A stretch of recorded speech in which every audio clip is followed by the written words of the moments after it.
అర్జున, నాకన్న గొప్పవాడు గాని గొప్ప వస్తువు గాని మరేదియు ప్రపంచమున లేదు. సూత్రమున మణులు గుర్చబడినట్లు ఈ జగమంతయు నాయందు నిక్షిప్తమయ్యున్నది.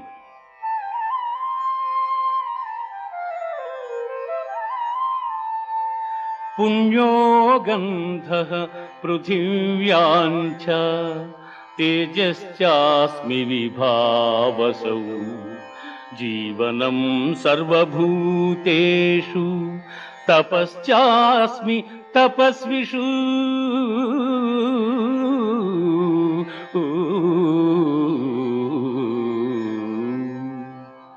భూమి యందు సుగంధము, అగ్ని యందు తేజము, ఎల్లభూతముల యందు ఆయువు, తపస్సుల యందు తపస్సు నేనుగా ఎరుగుము. దైవీహేషా గుణమయీ